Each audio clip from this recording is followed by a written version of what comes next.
असफलता के बाद भी दूसरा सपना देखने के हौसले को ही जीवन कहते हैं। असफल होने का अर्थ यह नहीं कि हारना होता है। असफलता सिर्फ यह बताती है कि सफलता हेतु प्रयास करने पर भी पूरे मन से नहीं किए गए अथवा आत्मविश्वास व संकल्प में कोई कमी रह गई होगी। प्रत्येक नव दिवस का स्वागत इस विश्वास के साथ करें कि सफलता के लिए पूरे मन से प्रयास किए जाएं। वह असफलताओं से कभी निराश व परस्त नहीं होंगे और ना ही कभी किसी से हार मानेंगे। तो जी हाँ दोस्तों, यह है आपका अपना प्रिय आरजे आदि यानी आदि कश्यप मुंबईचा मानुस आपके लिए लेकर आया है आपका फेवरेट यानी कि पसंदीदा प्रोग्राम आड़ी टेढ़ी बातें। मैं बोल रहा हूं आपसे मुंबई में और आज दिनांक है 14 जुलाई 2020 यानी कि ट्यूसडे, मंगलवार का दिन। शुरुआत करता हूं अपडेट से और उसके बाद कुछ किस्से, कुछ कहानी और कुछ नई बातें। तो अपडेट कुछ इस प्रकार है दोस्तों। भारतवर्ष में 9,04,830 टोटल कोरोना वायरस पॉजिटिव के केसेस हो चुके हैं। 27,000 से ज्यादा लोग एक दिन में यानी कि 24 घंटे में कोरोना वायरस पॉजिटिव हुए हैं। 3,10,527 केसेस अभी एक्टिव हैं। 5,70,201 रिकवर हो चुके हैं यानी कि रिकवरी रेशो करीब 43 या आप कह सकते हैं 63% के करीब हो चुका है, यानी कि बढ़कर 62 से 63% हो गया है। 23,718 लोगों की मौत हो चुकी है और 531 लोग जो 24 घंटे हैं उसके अंदर उनकी मौत हुई है। दोस्तों, एक्सपर्ट्स कहते हैं कि अभी वर्स्ट आना बाकी है और ये कहा किसने? ये कहा है इंडियन पब्लिक हेल्थ एसोसिएशन। तो उनका कहना है कि अभी तक वर्स्ट भारत में नहीं आया है यहाँ पर, क्योंकि अभी तक भी पूरी तरह से हम टेस्टिंग नहीं कर रहे हैं और जो टेस्टिंग हुई है वो मात्र 1% से भी कम हुई है, यानी कि 1 करोड़ लोगों की टेस्टिंग हुई है और जबकि हमारे देश की पॉपुलेशन 135 करोड़ है। तो अगर यही हाल रहा तो हमें कम से कम काफ़ी साल लग जाएंगे, यानी कि 4 महीने में अगर 1 करोड़ की होती है तो लगभग 40 साल तक हम टेस्टिंग करते रहेंगे। तो शायद हमें टेस्टिंग की स्पीड को बढ़ाना पड़ेगा। और दूसरा बुरा हाल यूएस के अंदर भी है। वहाँ भी 64,000 नए केसेस आए हैं, रोज वहाँ भी केसेस बढ़ते जा रहे हैं और वहाँ पर कुल कोरोना वायरस से इफेक्टिव लोग हैं 33 लाख यानी कि 33 लाख लोग अभी तक प्रभावित हो चुके हैं। पहली बार यूएस के प्रेसिडेंट ट्रंप ने भी मास्क पहनकर अपना भाषण दिया और लोगों से बातें की। तो फर्स्ट टाइम ट्रंप ने मास्क को यूज किया है। दोस्तों, WHO की रिपोर्ट जो कहती है वो कहती है कि डेली के जो रेट्स हैं वो रोज बढ़ते जा रहे हैं। 2,30,000 पूरे वर्ल्ड वाइड कम से कम जो कोरोना वायरस पॉजिटिव केसेस हैं वो रोज बढ़ रहे हैं। इसमें यूएस, ब्राजील, इंडिया और साउथ अफ्रीका 4 देशों में होने वाली संख्या कुछ ज्यादा है। दोस्तों, भारत के लिए एक खुशखबरी है। गूगल्स जो कि एक सर्च इंजन एप्लीकेशन है, उसने कहा है कि भारत वर्ष में $10 बिलियन की इन्वेस्ट करेंगे, यानी कि उसके सीईओ ने कहा है और हमारे प्रधानमंत्री से बात की है और उसके बाद उसने अनाउंसमेंट की है कि 75,000 करोड़ रुपया भारत में इन्वेस्टमेंट होगा। तो ये एक अच्छी खबर है हमारे भारतवर्ष के लिए, यानी कि हालात बहुत खराब हैं पूरे वर्ल्ड में, एपिडेमिक पोजीशन है और पूरा वर्ल्ड कोरोना वायरस से प्रताड़ित है, उसके बाद भी भारत में इन्वेस्टमेंट आ रही है। तो एक अच्छी खबर है। उसके अलावा अशोक गहलोत किसी तरह से 107 MLA इकट्ठे करने में कामयाब हो गए हैं। तो फिलहाल कुछ समय के लिए संकट टल चुका है। सचिन पायलट ने हालांकि ये मीटिंग अटेंड नहीं की थी और ना ही सचिन पायलट ने राहुल गांधी के कॉल को भी अटेंड किया था। दोस्तों, ई कॉमर्स के लिए भी अच्छी खबर है। E commerce companies like Flipkart, Amazon ने कहा है कि पोस्ट कोविड करीब 140% तक का सेल्स में उनका उछाल आया है। तो उनको एक अच्छी खबर है और वो कहते हैं कि अब डिमांड ज़्यादा बढ़ चुकी है। लोग प्रीफर कर रहे हैं ई कॉमर्स के माध्यम से अपनी ग्रोसरी मंगाने का, अपने कपड़ों के लिए और काफ़ी जो ज़रूरत की चीज़ें हैं उनको ई कॉमर्स के माध्यम से मंगा रहे हैं। तो ये एक अच्छी खबर है और इसके साथ में एम्प्लॉयमेंट के लिए भी एक अच्छी खबर है, क्योंकि एम्प्लॉयमेंट सेक्टर भी ई कॉमर्स में खुल चुका है, जैसे कि e com express, big basket, ये लोग भी अपने स्टाफ को बढ़ा रहे हैं। दोस्तों, टेक्नोलॉजी फर्म्स इस बार कैंपस के रिक्रूटमेंट नहीं कर पाई हैं because of the corona virus positive cases. So technology के लिए एक अच्छी खबर नहीं है क्योंकि इस बार कैंपस रिक्रूटमेंट नहीं हो पाए हैं। दोस्तों, 15 जुलाई से इंटरनेशनल एयरलाइंस भी चालू हो रही है, जिसमें कनाडा, जर्मनी के लिए जो एयर इंडिया ने 2 वे फ्लाइट चालू करने का विचार किया है और उसके अलावा इंटरनेशनल फ्लाइट्स में एमिरेट्स, एतिहाद, एयर अरेबिया और भारत के लिए वो अपनी फ्लाइट को चालू कर रहे हैं। कनाडा और जर्मनी एयरलाइन भी भारत में बहुत जल्द ही एयरलाइन चालू करने वाले हैं। तो ये एक अच्छी खबर है भारत के लिए और पूरे विश्व के लिए कि इंटरनेशनल फ्लाइट्स भी चालू होने वाली है। दोस्तों, वेडनेसडे को यानी कि कल लेफ्टिनेंट जनरल लेवल पर चाइना और इंडिया के नेक्स्ट फेस होगा, डिस्कशन होगा, जिसमें कि डिसएंगेजमेंट की बात करेंगे ईस्टर्न लद्दाख में। वहां पे दोनों तरफ से ही सेनाओं को पीछे करने की बात की जाएगी। यूपी में टिड्डी दल ने परेशान कर दिया है।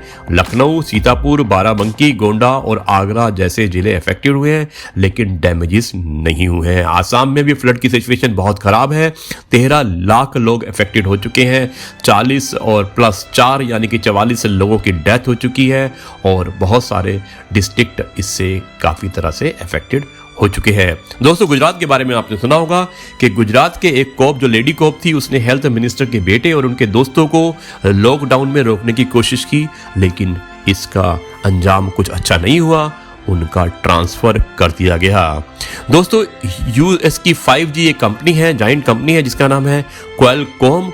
उसने भी रिलायंस के जियो में 730 करोड़ रुपए का इन्वेस्टमेंट किया है, यानी कि 1.5% के करीब की उन्होंने इक्विटी ली है और 730 करोड़ रुपए का उन्होंने इन्वेस्टमेंट किया है। ये एक बहुत अच्छी खबर है और रिलायंस जियो के लिए ये 13वीं डील है, यानी कि 13th डील है 12 वीक के अंदर।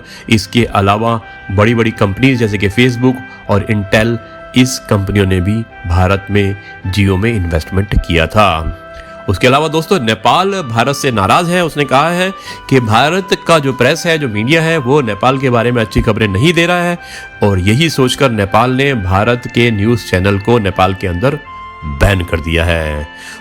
तो दोस्तों, ये एक अच्छी खबर नहीं है, क्योंकि न्यूज़ और मीडिया को फ्रीडम होनी चाहिए, बैन करने की आवश्यकता नहीं होनी चाहिए। और भारत से हमारे वैसे भी संबंध बहुत अच्छे हैं। यूएस में जो नई पॉलिसी आई है, यूएस न्यू वीज़ा पॉलिसी जो आई है, उसके हिसाब से अगर देखा जाए तो करीब 1,94,000 विद्यार्थी, जो 1,94,000 विद्यार्थी हैं, उनको डिपोर्ट होना पड़ सकता है। दोस्तों, यूएस नेवी में भी एक हिस्ट्री क्रिएट हुई है। मैडलिन स्वैगले, जो कि फर्स्ट ब्लैक लेडी हैं, फीमेल लेडी हैं, जिनको टैक्टिकल एयरक्राफ्ट पायलट का उपाधि दी है और उनको शामिल कर लिया गया है यूएस नेवी के अंदर। तो first black lady in US navy as a tactical aircraft pilot. Hong Kong के अंदर भी दोस्तों, वहाँ के लोगों ने, रहने वाले लोगों ने प्रोटेस्ट किया, करीब 5 लाख लोगों ने, उन्होंने वोट दिया है न्यू नेशनल सिक्योरिटी लॉ के अगेंस्ट में, जो कि बीजिंग इम्पोज करना चाहता है डायरेक्टली हांगकांग के ऊपर। तो दोस्तों, यह है आपका अपना प्रिय आरजे आदि, यानी कि आदि कश्यप, और आपके लिए लेकर आया है आपका मनपसंद प्रोग्राम आड़ी टेढ़ी बातें, मुंबईचा मानुस। और आज 14 जुलाई यानी कि मंगलवार का दिन। तो दोस्तों, मैं इस सभा को फिर आगे बढ़ाता हूं और मुझे उम्मीद है कि आपको यह प्रोग्राम पसंद आ रहा होगा। किसी रिश्ते को तोड़ने से पहले एक बार ये अवश्य सोच लेना कि अब तक उस रिश्ते को निभा क्यों रहे थे। बस एक छोटा सा विश्लेषण और अंतर्लोकन करना चाहिए उन कारणों को ढूंढने के लिए जिनके कारण आप अब तक किसी के साथ अपने रिश्तों को जारी रखे हुए थे। आपको कुछ विशेष नहीं करना है, बस एक कोशिश करिए उन सकारात्मक बातों पर विचार करने की जिसकी वजह से रिश्ते बने थे, और फिर उन नकारात्मक कारणों पर विचार करिए जो आपको रिश्ते जारी रखने में बाधक बन रहे हैं। दोनों का एक तुलनात्मक विश्लेषण और अध्ययन ही आपको सही दिशा दिखा सकता है। वास्तविकता यह है कि कभी कभी हम किसी के आवेश में आकर सब रिश्तों को समाप्त करने का बड़ा कदम उठा लेते हैं, और उस आवेश के कारण समाप्त होते ही हम यह एहसास होता है कि कितने छोटे एवं नगण्य के कारण हमने एक बड़ा नकारात्मक निर्णय ले लिया, यानी कि हमने एक नेगेटिव डिसीजन ले लिया। याद रखिए, रिश्ते बनाना आसान है किंतु उनको निभाना अत्यंत ही मुश्किल है। इसलिए किसी आवेग में आकर संबंध बनाने से पहले यह भी सोच ले कि क्या हम उन संबंधों को निभा पाएंगे, और एक बार सोचकर संबंध बनाएं तो फिर उनको अच्छे से निभाएं भी, आवेश में आकर समाप्त ना कर दें। तो दोस्तों, यह है आपका अपना प्रिय आरजे आदि कश्यप मुंबई से मानूसर लेकर आया आपके लिए आपका पसंदीदा प्रोग्राम आदि टेढ़ी बातें मुंबई से। 14 जुलाई और दिन है मंगलवार। दोस्तों, ज्ञानी होने से शब्द समझ में आने लगते हैं, ज्ञानी होने से शब्द समझ में आने लगते हैं और अनुभवी होने से शब्दों के अर्थ समझ आने लगते हैं। जीवन में आगे बढ़ना है तो कभी कभी बहरे हो जाओ, क्योंकि अधिकतर लोगों की बातें मनोबल गिराने वाली होती है। मनुष्य के पास सबसे अच्छी पूंजी अच्छे विचार और अच्छे संस्कार हैं, क्योंकि धन और बल किसी को भी गलत राह पर ले जा सकते हैं, किंतु अच्छे विचार और अच्छे संस्कार सदैव अच्छे कार्यों के लिए प्रेरित करते हैं। सहयोग अर्थात बंद गाड़ी को धक्का देना, पूरी यात्रा धक्के से नहीं करना। तो दोस्तों, यह है आपका अपना प्रिय आरजे आदि, और अब मैं आपको एक सच बताने वाला हूं जो एक पुलिस वाले की जुबानी है और उसी की कहानी है। तो ये सच सुनिएगा और मुझे उम्मीद है कि ये सच भी आपको पसंद आएगा। मैं जानता था कि फूलन देवी ने नरसंहार किया है, लेकिन संविधान ने बोला कि चुप, वो समाजवादी पार्टी की नेता है, उसके बॉडीगार्ड बनो। मैं बना क्योंकि मैं पुलिस हूं। मैं जानता था कि शहाबुद्दीन ने चंद्रशेखर प्रसाद के तीनों बेटों को मारा है, लेकिन संविधान ने बोला कि चुप, वो आरजेडी का नेता है, उसके बॉडीगार्ड बनो। मैं बना क्योंकि मैं पुलिस हूं। मैं जानता था कि कुलदीप सेंगर का चरित्र ठीक नहीं है और उसने दुराचार किया है, लेकिन संविधान ने बोला चुप, वो भाजपा का नेता है, उसके बॉडीगार्ड बनो। मैं बना क्योंकि मैं पुलिस हूं। मैं जानता था कि मलखान सिंह बिश्नोई ने भंवरी देवी को मारा है, लेकिन संविधान ने बोला कि चुप, वो कांग्रेस का नेता है, उसके बॉडीगार्ड बनो। मैं बना क्योंकि मैं पुलिस हूं। मैं जानता हूं कि दिल्ली के दंगों में अमानतुल्लाह खान ने लोगों को भड़काया, लेकिन संविधान ने बोला चुप, वो आम आदमी का पार्टी का नेता है, उसके बॉडीगार्ड बनो। मैं बना क्योंकि मैं पुलिस हूं। मैं जानता हूं कि सैयद अली शाह गिलानी, यासीन मलिक, मीरवैज उमर फारूक आतंकवादियों का साथ देते हैं, लेकिन संविधान ने बोला कि चुप, वो कश्मीरी नेता है, उसके बॉडीगार्ड बनो। मैं बना क्योंकि मैं पुलिस हूं। आपको भी पता था कि इशरत जहां, तुलसी प्रजापति आतंकवादी थे, लेकिन फिर भी आपने हमारे बंजारा साहिब को कई सालों तक जेल में रखा। मैं चुप रहा क्योंकि मैं पुलिस हूं। हम और आप सभी जानते हैं कि बड़ी संख्या में सांसद और विधायक गंभीर आपराधिक चरित्र के हैं और उनके ऊपर कई संगीन अपराधों के मुकदमे लंबित हैं, फिर भी हमें उनकी व्यक्तिगत सुरक्षा में लगाया जाता है और हमें यह करना पड़ता है क्योंकि उन्हीं के द्वारा बनाया हमारा संविधान और कानून यही चाहता है। मैं चुप रहता हूं क्योंकि मैं पुलिस हूं।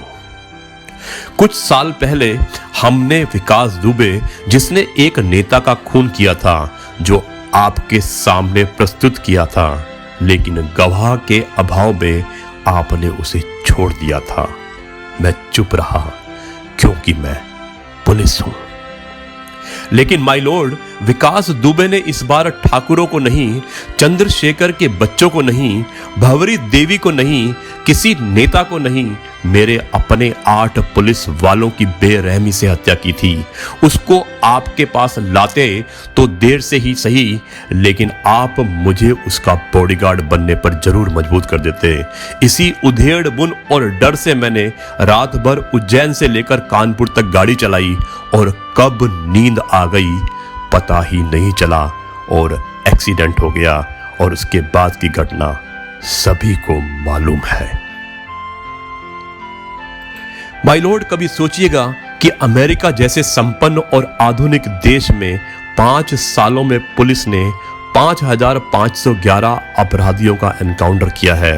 वहीं हमारे विशाल जनसंख्या वाले देश में पिछले 5 साल में केवल 824 एनकाउंटर हुए और सभी में पुलिस वालों पर जांच चल रही है। माय लॉर्ड, मैं यह नहीं कह रहा हूं कि एनकाउंटर सही है, लेकिन बड़े बड़े वकीलों द्वारा अपराधियों को बचाना, फिर उनका राजनीति में आना और फिर आपके द्वारा हमें उनकी सुरक्षा में लगाना अब बंद होना चाहिए। सच कह रहा हूं, अब थकने लगे हैं हम। संविधान जो कई दशकों पहले लिखा गया था, उसमें अब मूलभूत बदलाव की आवश्यकता है। यदि बदलाव नहीं हुए तो ऐसी घटनाएं होती रहेंगी और हम और आप कुछ दिन हाय तौबा करने के बाद चुप हो जाएंगे। मूल में जाइए और रोग को जड़ से खत्म कीजिए। रोग हमारी कानून प्रणाली में है, जिसे सही करने की आवश्यकता है। अन्यथा देर सवेर ऐसी घटनाओं को सुनने के लिए तैयार रहिए। पुलिस को ऑटोनोमस बॉडी बनाइए। हमें इन नेताओं के चंगुल से बचाइए ताकि देश और समाज अपने आप को सुरक्षित महसूस कर सके। प्रार्थी, नेताओं की कठपुतली, हिंदुस्तान की पुलिस। तो जी हाँ दोस्तों, ये थी गाथा एक पुलिस वाले की, जिसने अपने कलम से लिखी थी और जो चाहता था कि उसकी इस गाथा को मैं पब्लिक को बताऊं। तो इसमें आपके क्या विचार हैं आप जरूर लिख सकते हैं। मेरा व्हाट्सअप नंबर है 9833880402 और मुझे उम्मीद है कि आपको ये प्रोग्राम पसंद आ रहा होगा। मैं आपके सुझावों का इंतजार करूंगा। कुछ पाकर तो हर कोई मुस्कुराता है, लेकिन जिंदगी शायद उनकी होती है जो बहुत कुछ खोकर भी मुस्कुराना जानते हैं। भाग्य और झूठ के साथ जितनी ज्यादा उम्मीद करोगे, वो उतना ही ज्यादा निराश करेगा, और कर्म और सच पर जितना जोर दोगे, वो उम्मीद से सदैव ही ज्यादा देगा। दोस्तों, यह है आपका अपना प्रिय आरजे आदि, और अब आपको सुनाता है अपनी एक कहानी, और इस कहानी को मुझे उम्मीद है आप पसंद करेंगे। और कहानी का शीर्षक है यात्रा। एक सेठ बस से उतरे।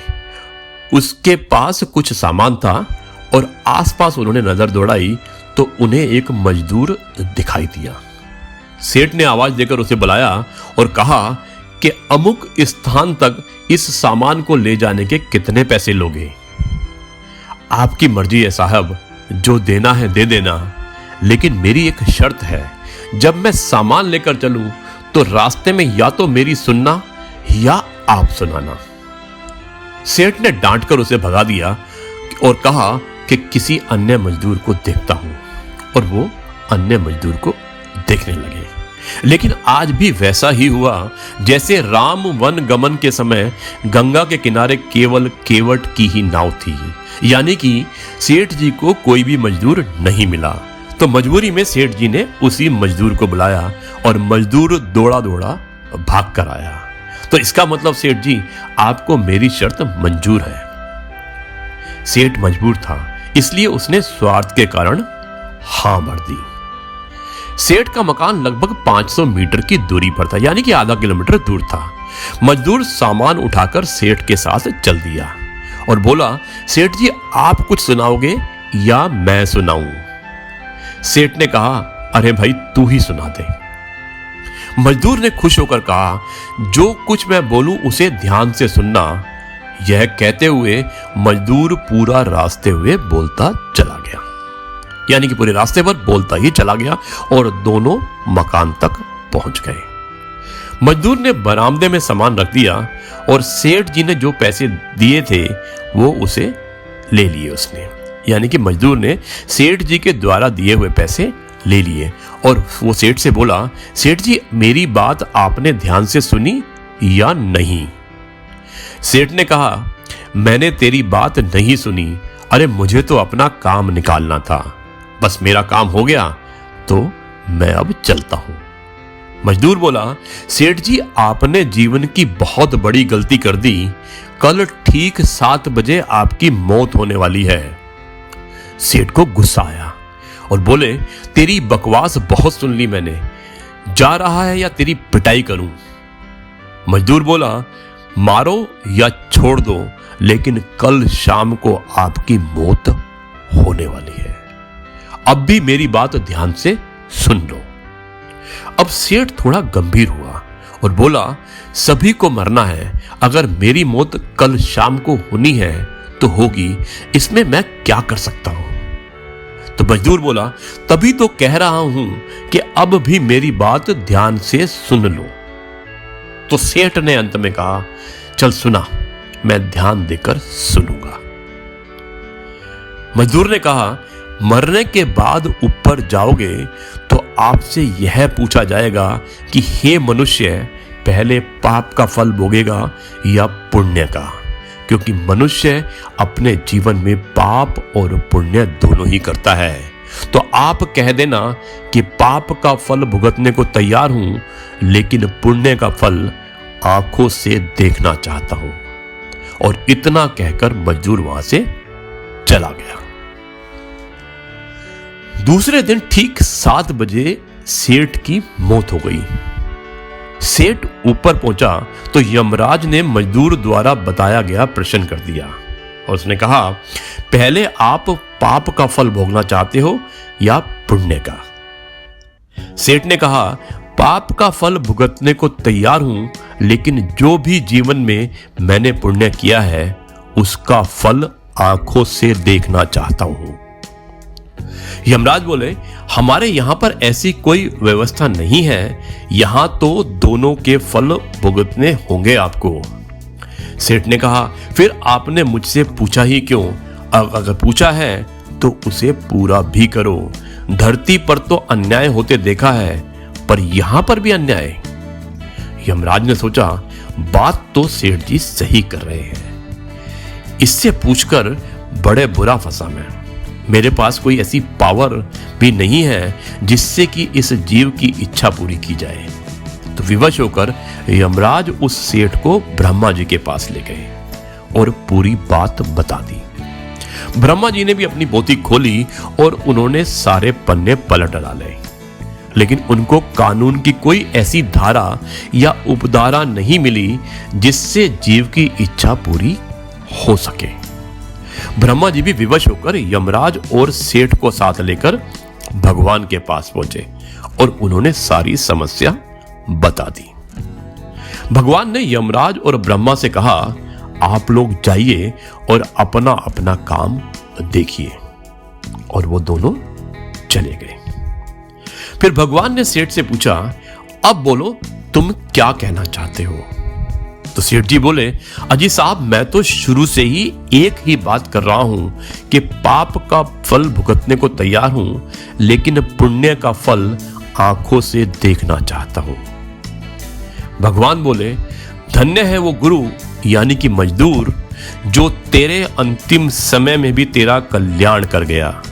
अरे मूर्ख, उसके बताए उपाय के कारण तू मेरे सामने खड़ा है। अपनी आंखों से इससे और बड़ा पुण्य का फल क्या देखना चाहता है? मेरे दर्शन से तेरे सभी पाप भस्मीभूत हो गए हैं। तो जी हाँ दोस्तों, ये थी कहानी और मुझे उम्मीद है कि ये कहानी आपको पसंद आई होगी और मैं उम्मीद करता हूं कि आप अपने विचार यानी कि अपने कमेंट जरूर मुझे भेजेंगे। और अंत में मैं यही कहना चाहता हूं अपनी सभा को समाप्त करने से पहले कि दोस्तों की कमी को पहचानते हैं हम, दुनिया के गमों को भी जानते हैं हम। आप जैसे दोस्तों का सहारा है तभी तो आज भी हंसकर जीना जानते हैं हम। लोगों के काम आते रहिए, लोगों के काम आते रहिए, क्योंकि कुदरत का यह असूल है कि जिस कुएं से पानी पीते हैं लोग वो कभी सूखता नहीं है। तो जी हाँ दोस्तों, यह है आपका अपना प्रिय आरजे आदि अब आपसे यहीं पर सभा समाप्त करने की अनुमति चाहता है, और कल यानी कि बुधवार को फिर आपसे रूबरू मुलाकात होगी, बातचीत होगी, और होगी साथ में एक नए अपडेट के साथ, एक नई कविता के साथ, नए किस्से के साथ, नई कहानी के साथ, और एक नई सोच के साथ। तब तक के लिए आपसे कहता है अलविदा, गुड बाय, नमस्कार, जय हिंद, जय भारत और वंदे मातरम।